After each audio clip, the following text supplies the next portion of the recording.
Hello everyone, welcome to my channel civil signal. मेरा नाम है शिवी और आज हम डिस्कस करने वाले हैं क्लास 7 एनसीईआरटी ज्योग्राफी का चैप्टर नंबर 4 एयर के बारे में। ठीक है, तो इसमें हम सब कुछ डिस्कस करेंगे कि एटमॉस्फेयर में क्या कंपोजिशन होता है, कितनी लेयर होती है, कहाँ का टेम्परेचर कितना होता है, ह्यूमिडिटी क्या होती है, रेनफॉल कैसे होती है, इवेपोरेशन क्या होता है, कंडेंसेशन क्या होता है। ये सब कुछ हम एटमॉस्फेयर के बारे में डिस्कस करने वाले हैं। क्लियर?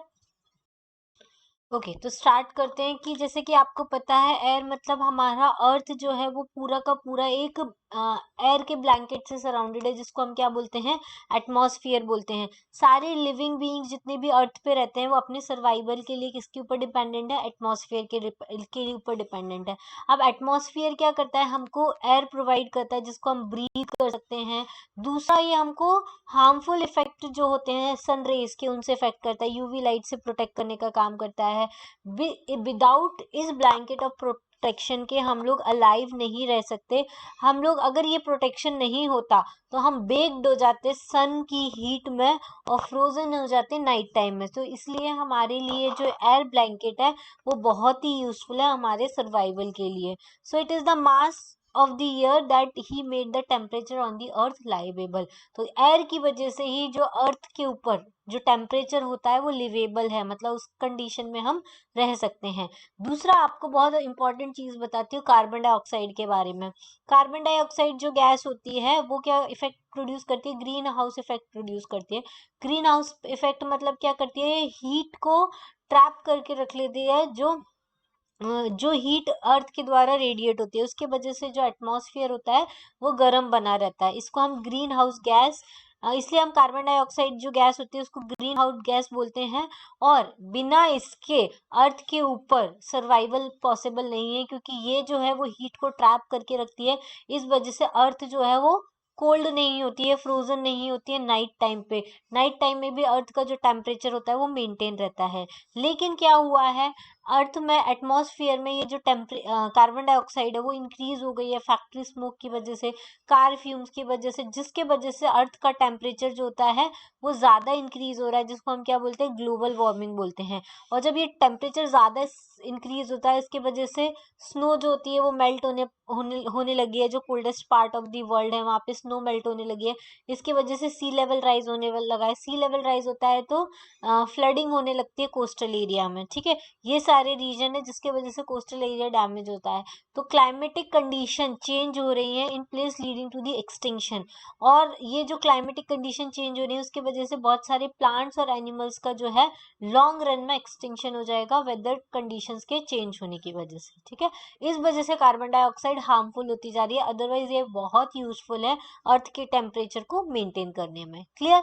दूसरा है कॉम्पोजिशन ऑफ द एटमॉस्फेयर। अब एटमॉस्फेयर का क्या कॉम्पोजिशन है, हम जो ब्रीथ करते हैं वो एक्चुअली क्या है, ऑक्सीजन गैस है, या हम जो छोड़ते हैं वो कार्बन डाइऑक्साइड है? नहीं, जो हम लेते हैं, जो हम ब्रीथ करते हैं वो रिच इन ऑक्सीजन होती है, जो हम छोड़ते हैं वो रिच इन कार्बन डाइऑक्साइड होती है। मतलब उसमें एक्चुअली मिक्सचर होता है बहुत सारी गैसेस का।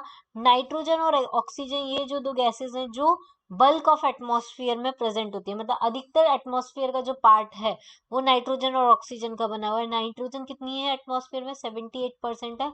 ऑक्सीजन 21% है। कार्बन डाइऑक्साइड 0.03% है।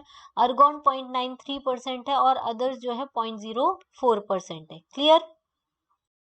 ठीक है, उसके बाद है carbon dioxide, helium, ozone, argon and hydrogen. ये जो है वो लेसर क्वांटिटी में प्रेजेंट होती है। सिर्फ ऑक्सीजन और नाइट्रोजन जो होती है वो हायर क्वांटिटीज में या बल्क क्वांटिटीज में प्रेजेंट होती है। उसके अलावा कुछ टीनी टीनी डस्ट पार्टिकल्स भी होते हैं जो एयर में प्रेजेंट होते हैं। ये पाई चार्ट जो है वो बता रहा है क्या क्या कॉम्पोजिशन होता है अर्थ एयर का, एटमॉस्फेयर मतलब गैसेस का एटमॉस्फेयर में। नाइट्रोजन सबसे ज्यादा प्लेंटीफुल गैस प्रेजेंट होती है एयर में, जिसको हम इनहेल भी कर सकते हैं। कुछ अमाउंट ऑफ नाइट्रोजन जो होती है वो हमारे लंग्स में जाती है और उसको हम एक्सेल कर देते हैं। बट प्लांट्स को नाइट्रोजन का रिक्वायरमेंट होता है उनके सर्वाइवल के लिए, लेकिन वो डायरेक्टली नाइट्रोजन को एयर से नहीं ले सकते हैं।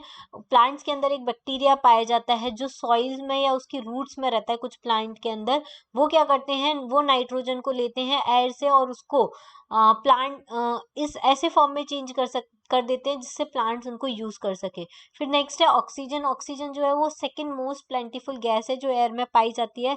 ह्यूमंस और एनिमल्स जो होते हैं वो ऑक्सीजन को लेते हैं, ब्रीथ करते हैं उसके थ्रू। ग्रीन प्लांट्स जो होते हैं वो ऑक्सीजन को प्रोड्यूस करते हैं फोटोसिंथेसिस रिएक्शन में। इन दिस वे ऑक्सीजन का जो कंटेंट होता है वो एयर में कांस्टेंट रहता है। अगर हम ट्रीज को कट करेंगे तो ये जो बैलेंस है वो डिस्टर्ब हो जाए, तो ये इसलिए हो रहा है क्योंकि डिफॉरेस्टेशन बढ़ते जा रहा है, ट्रीज कम होते जा रहे हैं, इस वजह से ये जो बैलेंस है बिगड़ता जा रहा है। Carbon dioxide another important gas है। ग्रीन प्लांट्स जो होते हैं वो कार्बन डाइऑक्साइड को यूज करते हैं, अपना फूड बनाते हैं और ऑक्सीजन रिलीज करते हैं। ह्यूमन और एनिमल जो कार्बन डाइऑक्साइड को रिलीज करते हैं, उतना ही amount of carbon dioxide humans और एनिमल्स जितना रिलीज करते हैं, उतना ही अमाउंट ऑफ कार्बन डाइऑक्साइड जो होता है वो प्लांट्स यूज करते हैं। इसके वजह से इसके बीच में परफेक्ट बैलेंस बनता है। लेकिन ये परफेक्ट बैलेंस अब अपसेट हो गया है क्योंकि बर्निंग ऑफ फ्यूल्स बढ़ रहा है, जिसकी वजह से कार्बन डाइऑक्साइड बढ़ रहा है, कोल का बर्निंग बढ़ रहा है, ऑयल का बर्निंग बढ़ रहा है। इसकी वजह से billion tons of the carbon dioxide जो है वो एटमॉस्फेयर में ऑटोमेटिकली आ जाता है, जिसको, और ऊपर से साथ में डिफॉरेस्टेशन भी हो रहा है, तो ट्रीज भी कम हो रहे हैं जो इस कार्बन डाइऑक्साइड को एब्जॉर्ब कर सके। इसलिए कार्बन डाइऑक्साइड का जो वॉल्यूम है वो एयर में क्या होते जा रहा है, इंक्रीज होते जा रहा है। इस वजह से अर्थ का जो वेदर और क्लाइमेट है वो चेंज होता जा रहा है। क्लियर? अब देखो, जब एयर हीट अप होती है तो एक्सपांड करती है, एक्सपांड होने की वजह से क्या हो जाती है, लाइटर हो जाती है, लाइटर होकर क्या हो जाती है, ऊपर की साइड जाती है। तो एयर, जो हॉट एयर होती है वो हमेशा ऊपर की साइड मूव करती है, जो कोल्ड एयर होती है वो डेंसर होती है और हैवी होती है, इस वजह से वो नीचे की साइड सिंक करेगी। तो कोल्ड एयर फ्रॉम दी, फिर जैसे ही हॉट एयर ऊपर की तरफ राइज करेगी तो कोल्ड एयर जो होती है उस एरिया को फिल करने के लिए सराउंडिंग एरिया से रश करने लग जाती है, उस गैप को भरने के लिए। इस टाइप का जो सर्कुलेशन होता है हम उसको बोलते हैं एयर सर्कुलेशन, जिसमें हॉट एयर जो होती है वो अपलिफ्ट हो जाती है और कोल्ड एरिया जो होती है, सराउंडिंग एरिया की जो कोल्ड एयर होती है उसको फिलअप करने का काम करती है। क्लियर? अब देखो, स्ट्रक्चर एंड एटमॉस्फेयर क्या होता है। देखो, ये पूरा का पूरा स्ट्रक्चर है हमारे किसका, एक सेकेंड आपको छोटा करके दिखा देती हूँ। ये है हमारा लेयर्स ऑफ एटमॉस्फेयर। इसमें कितनी लेयर्स हैं, सबसे नीचे जो आती है, जो हम दिखती है, वो है ट्रोपोस्फियर। उसके बाद नेक्स्ट आती है हमारी स्ट्रेटोस्फियर, स्ट्रेटोस्फियर के ऊपर आती है मीजोस्फियर और मीजोस्फियर के ऊपर आती है हमारी थर्मोस्फियर। ठीक है, थर्मोस्फियर के ऊपर आती है एक्सोस्फियर। सबसे नीचे वाली जो है उसको हम ट्रोपोस्फियर बोलते हैं, ये 10 किलोमीटर्स तक होती है। उसके बाद 50 किलोमीटर्स तक स्ट्रेटोस्फियर होती है, फिर उसके ऊपर होती है हमारी मीजोस्फीयर, उसके बाद होती है हमारी थर्मोस्फियर। चलो अब हम इनको स्टडी करते हैं कि क्या क्या कैरेक्टरिस्टिक्स है हर लेयर की। तो पहला आता है हमारा ट्रोपोस्फियर। ये कितनी हाइट तक फैला हुआ है, अप टू 13 किलोमीटर हाइट तक फैला हुआ है। जो भी एयर हम ब्रीथ करते हैं वो यहीं पर एग्जिस्ट करता है, और सारे फेनोमेना, वेदर फेनोमेना जितने होते हैं, लाइक रेनफॉल हो गया, फॉग हो गया, हेलस्टॉर्म हो गया, वो इसी लेयर में आकर होते हैं, मतलब सबसे नीचे वाली लेयर में आकर होते हैं। नेक्स्ट है हमारा स्ट्रेटोस्फियर। ये जस्ट ऊपर होती है किसके, ट्रोपोस्फियर के जस्ट ऊपर है ये रही स्ट्रेटोस्फियर। ये 50 किलोमीटर्स तक फैली हुई है और इसमें कोई भी क्लाउड नहीं होता है, कोई भी वेदर फिनोमिना इसमें नहीं होता है। इसलिए ये बहुत आइडियल होती है, बहुत अच्छी कंडीशन में होती है एरोप्लेन्स के फ्लाई होने के लिए। इसलिए आपने कभी फ्लाइट में बैठे हो तो आपको पता होगा कि एरोप्लेन्स जो होते हैं वो स्ट्रेटोस्फियर में फ्लाई करते हैं। ठीक है, ट्रोपोस्फियर में नहीं करते, क्योंकि वहां पे क्लाउड्स और वेदर वगैरह वो सब होते हैं, तो उनसे टकराने की पॉसिबिलिटी होती है। बट स्ट्रेटोस्फियर एकदम खाली होता है, एकदम कोई वेदर फेनोमेना वहां नहीं होता है, तो कोई भी चांसेस वहां पर एक्सीडेंट के नहीं होते। तो स्ट्रेटोस्फियर में एक और इम्पोर्टेंट चीज जो प्रेजेंट होती है वो होती है ओजोन गैस की लेयर। ओजोन लेयर जो हमको यूवी प्रोटेक्शन से बचाती है वो स्ट्रेटोस्फियर में प्रेजेंट होती है। नेक्स्ट है हमारा मीजोस्फियर। ये स्ट्रेटोस्फियर के जस्ट ऊपर है और इसकी हाइट कितनी है, 80 किलोमीटर है। यहाँ पे जितने भी मीटियोराइट्स आते हैं बाहर से, स्पेस से, वो सब इसी लेयर में बर्न हो जाते हैं, मीजोस्फियर वाली लेयर में, और फिर उसके बाद ये अर्थ में एंटर नहीं कर पाते। अगर यहाँ पे कंप्लीटली बर्न नहीं होता है उसके बाद वो अर्थ में एंटर कर पाते हैं। ठीक है, नेक्स्ट है हमारा थर्मोस्फियर। थर्मोस्फियर में जो टेम्परेचर होता है वो बहुत तेजी से बढ़ता है विद द इंक्रीजिंग हाइट, मतलब टेम्परेचर की वैल्यू इंक्रीज होती जाती है हाइट के साथ साथ। ठीक है, इसी में एक आइनोस्फियर जो होता है, एक लेयर होती है थर्मोस्फियर की ही एक लेयर होती है आइनोस्फियर, जो 80 से 400 किलोमीटर तक होती है। ये जो लेयर होती है वो रेडियो ट्रांसमिशन में हेल्प करती है, और रेडियो वेव्स जो अर्थ से ट्रांसमिटेड होती है उनको रिफ्लेक्ट बैक करती है अर्थ पर। वो कौन करती है, आइनोस्फियर या थर्मोस्फियर लेयर ही करती है। नेक्स्ट इंपॉर्टेंट लेयर है एग्जॉस्फियर लेयर, क्योंकि ये अपर मोस्ट लेयर है, इसी को हम एग्जॉस्फियर लेयर बोलते हैं। ये बहुत थिन एयर इसमें होती है, इसमें बहुत कम गैसेस होती है, जैसे कि हीलियम हुआ, हाइड्रोजन गैस हुआ, ये सब फ्लोट करती रहती है into the space from the air. ठीक है, समझ में आया इतना? नेक्स्ट है वेदर एंड क्लाइमेट। देखो वेदर और क्लाइमेट में बहुत नॉर्मल सा डिफरेंस होता है। वेदर जो होता है वो हमारा डे टू डे फेनोमेना होता है, और क्लाइमेट जो होता है वो एवरेज टेम्परेचर कंडीशन होती है 30 to 40 ईयर्स के बीच में। जैसे हम फॉर एग्जांपल गुजरात का क्लाइमेट कैसा है, हॉट क्लाइमेट। कश्मीर का क्लाइमेट कैसा है, कोल्ड क्लाइमेट है, क्योंकि वहां पे वैसी टेम्परेचर कंडीशन है। और वेदर क्या होता है, मतलब आज गर्मी है, थोड़ी शाम को बारिश हो गई तो कल का वेदर चेंज हो गया, क्योंकि रेनी वेदर हो गया। अगर आज थोड़ी ठंडक है, कल का वेदर सनी वेदर है, तो मतलब सनी जैसा वेदर हो गया, तो उसको हम क्या बोलेंगे, वेदर चेंज हो गया। तो वेदर जो होता है वो डे टू डे फेनोमेना होता है, या हार टू हार कंडीशन होती है एटमॉस्फेयर की। इसमें वेदर जो हो सकता है वो हॉट और ह्यूमिड होगा तो आपको इरिटेटिंग बनाएगा, प्लीजी और ब्रीजी होगा तो आपको चीयरफुल बनाएगा, इवन आप प्लान बना सकते हैं आउट गोइंग के। ठीक है, उसके अलावा वेदर जो है वो ड्रामेटिकली चेंज होता है डे टू डे, जबकि एवरेज वेदर कंडीशन किसी भी प्लेस की होती है लॉन्गर पीरियड ऑफ टाइम की, वो वहां का क्लाइमेट रिप्रेजेंट करती है। समझ में आया इतना? अब देखो, डू यू नो में एक चीज दी है, you will be surprise to know that जो भी हमको अर्थ पे जो भी सनलाइट रिसीव होती है वो 1 पार्ट है आउट ऑफ 2, इतना लिखा है 1 2 3, कितना 2 करोड़ से ऊपर होगा। ठीक है, मतलब हमको बहुत स्मॉल पोर्शन जो है वो अर्थ की एनर्जी का आता है, उसमें भी हम इतने गर्म हो जाते हैं। अगर फुल पोर्शन आने लग जाएगा तो हम बर्न हो जाएंगे। ठीक है, नेक्स्ट है टेम्परेचर। टेम्परेचर जो होता है वो हमको जो फील होता है वो एटमॉस्फेयर की वजह से होता है। डिग्री ऑफ हॉटनेस कितनी है, डिग्री ऑफ कोल्डनेस कितनी है, वो एयर के ऊपर डिपेंड करता है, उसी को हम टेम्परेचर बोलते हैं। टेम्परेचर एटमॉस्फेयर का changes not between day, change होता रहता है।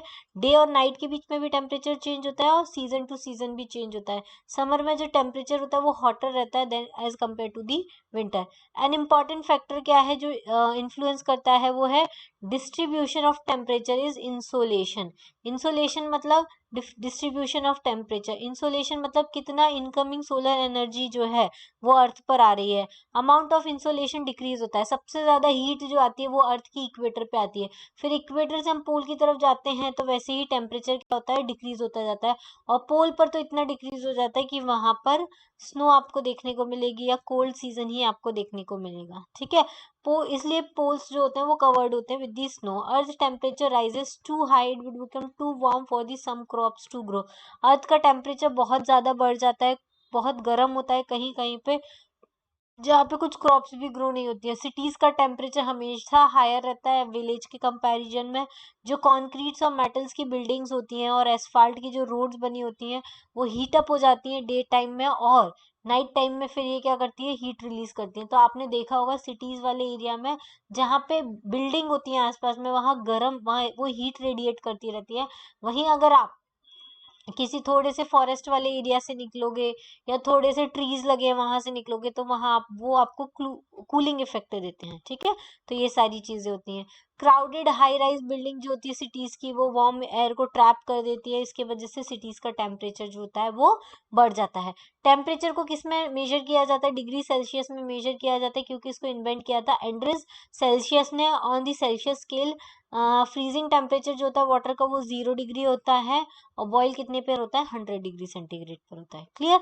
नेक्स्ट इंपॉर्टेंट थिंग है एयर प्रेशर। देखो एयर प्रेशर क्या होता है, जो भी एयर जो होती है ना वो क्या लगाती है, प्रेशर लगाती है हमारी बॉडीज पे, लेकिन हमको ये फील क्यों नहीं होता है, क्योंकि एयर प्रेशर जो होती है हमारी हर डायरेक्शन से हमारी बॉडी के ऊपर एक प्रेशर एक्सर्ट करती है, और हमारी बॉडी भी जो होती है वो काउंटर प्रेशर लगाती है, इसकी वजह से हमको एयर प्रेशर फील नहीं होता है। एयर प्रेशर जो होता है वो pressure exert by the weight of the air on the earth surface, उसको हम बोलते हैं, क्या बोलते हैं, एयर प्रेशर बोलते हैं। और एटमॉस्फेयर की लेयर में जैसे जैसे हम ऊपर की तरफ जाते हैं तो ये जो प्रेशर होता है वो बहुत तेजी से गिरने लगता है। एयर प्रेशर जो होता है वो हाईएस्ट होता है सी लेवल पे, और ये हाइट के साथ डिक्रीज होता है, जिससे हिली एरिया में एयर प्रेशर कम होता है। ठीक है, तो डिस्ट्रीब्यूशन ऑफ एयर प्रेशर किसके द्वारा इन्फ्लुएंस किया जाता है, टेम्परेचर ऑफ द एयर के द्वारा। जैसे अगर किसी भी जगह का टेम्परेचर ज्यादा है, टेम्परेचर ज्यादा होने की वजह से एयर जो होती है वो हीटअप हो जाती है, हीटअप होने की वजह से राइज होती है, राइज हो जाती है तो वो एरिया खाली हो जाता है एयर से, तो वहां पे लो प्रेशर क्रिएट होता है। ठीक है, low pressure area, low pressure जो होता है वो हमेशा क्लाउडी स्काईज या वेट वेदर में होता है।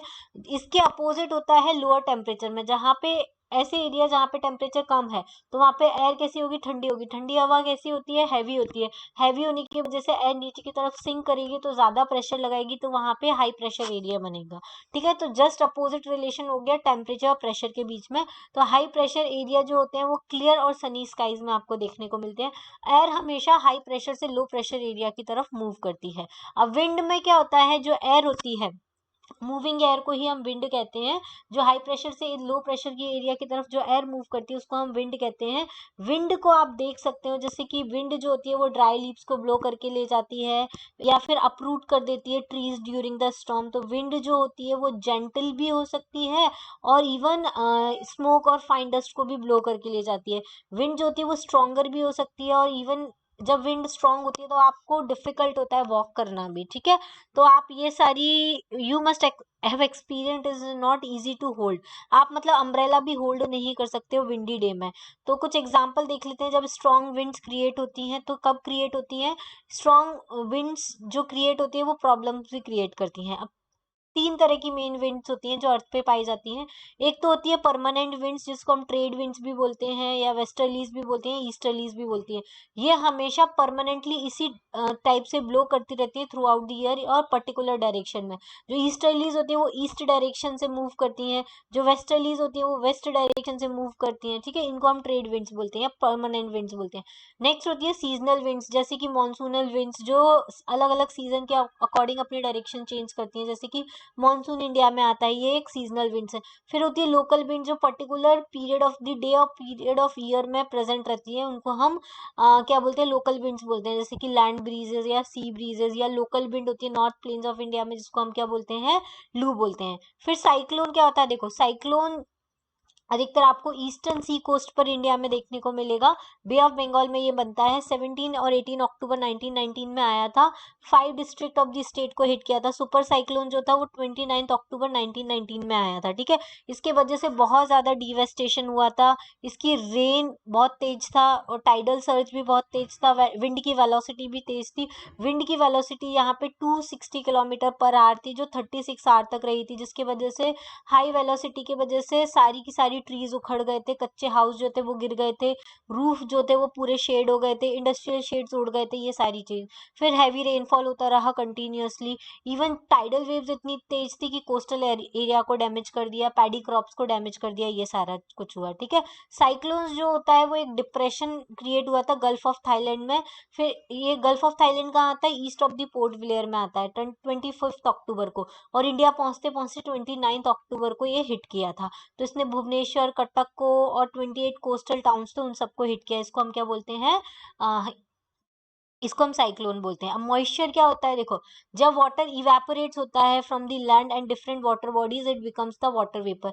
और ये जो वाटर वेपर होते हैं वो मॉइस्चर की फॉर्म में आ जाता है इन द एयर, जिसको हम क्या बोलते हैं, ह्यूमिडिटी।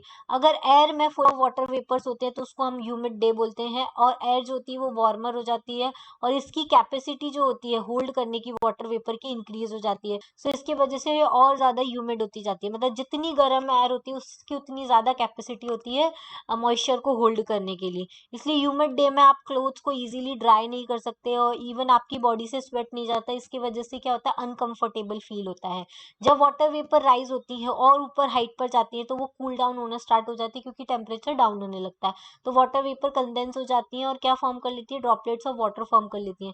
तो इन्हीं जो ड्रॉपलेट्स ऑफ वाटर बनता है उसी को हम क्या बोलते हैं, क्लाउड्स बोलते हैं। और जब ये ड्रॉपलेट्स ऑफ वाटर इतने हैवी हो जाते हैं कि एयर में फ्लोट नहीं करते हैं तो ये प्रेसिपिटेशन के फॉर्म में अर्थ पर आ जाते हैं। जैसे जेट प्लेन्स होते हैं वो स्काई में फ्लाई करते हैं तो पीछे व्हाइट ट्रेल छोड़ जाते हैं, वो इसलिए कि जो मॉइस्चर है इंजन का वो कंडेंस हो चुका है, और उस कंडेंस मॉइस्चर को वो कब एयर नहीं होती, उस प्रेजेंट नहीं होती उस जगह पर, तो वो डिस्टर्ब नहीं होता है, उसी टाइप से रहता है। फिर पर्सिपिटेशन जो अर्थ पर आता है वो लिक्विड फॉर्म में आता है, जिसको हम रेन बोलते हैं। Most of the ground water जो होता है वो रेन वाटर के फॉर्म में होता है। प्लांट्स जो होते हैं वाटर को प्रिजर्व करके रखते हैं। ट्रीज अगर हिल साइड्स पे अगर हम कट कर देते हैं तो रेन वाटर जो होता है वो माउंटेन से बहुत तेजी से फ्लो होकर आता है, जिसकी वजह से लो लाइंग एरिया में क्या आ सकता है, फ्लड आ सकता है। तो ऐसे तीन टाइप के रेनफॉल होते हैं। एक तो कन्वेक्शन रेनफॉल होता है जो एयर वो टेम्परेचर के डिफरेंस की वजह से क्रिएट होता है। दूसरा होता है ओरोग्राफिक रेनफॉल, वो होता है माउंटेन की वजह से। जैसे अगर कहीं पे माउंटेन आ गया उसके वजह से यहाँ पे क्लाउड्स टकरा के यहाँ बारिश कर देंगे तो उसको हम ओरोग्राफिक रेनफॉल बोलते हैं। तीसरा होता है साइक्लोनिक रेनफॉल, जो साइक्लोन्स के वजह से रेनफॉल क्रिएट होता है उसको हम साइक्लोनिक रेनफॉल बोलते हैं। रेनफॉल बहुत ज्यादा इंपॉर्टेंट होता है प्लांट्स के सर्वाइवल के लिए, एनिमल्स के सर्वाइवल के लिए। जो फ्रेश वाटर हमको अर्थ सरफेस पे मिलता है वो रेन की वजह से ही मिलता है। अगर रेनफॉल लेस होगा तो वाटर स्कैरसिटी हो जाएगी और ड्रॉट हो सकते हैं। ऑन द अदर हैंड अगर रेनफॉल ज्यादा होगा तो उसकी वजह से फ्लड क्रिएट हो सकता है। ठीक है, तो ये हमारा चैप्टर 4 की समरी कंप्लीट हो गई है। ऐसे ही class 6 NCERT geography, class 9 NCERT geography, class 8 की ज्योग्राफी के वीडियोस अगर आपको देखने हैं तो आप मेरे चैनल पर जा सकते हैं। मेरे चैनल का नाम है सिविल सिग्नल, या आप डायरेक्टली यूट्यूब पर सर्च कर सकते हैं तो आपको मिल जाएगा। वहाँ पे बहुत सारी प्लेलिस्ट बनी हुई है साइंस की, ज्योग्राफी की, हिस्ट्री की। और अगर आप एमपीपीएससी एग्जाम की प्रिपरेशन करें तो इसकी स्ट्रेटजी, जीपीएससी एग्जाम की प्रिपरेशन करें तो उसकी स्ट्रेटजी, सारे वीडियोस मैंने डाले हुए हैं, आप देख सकते हैं। आज के लिए इतना ही। Thank you, thanks for watching and have a nice day.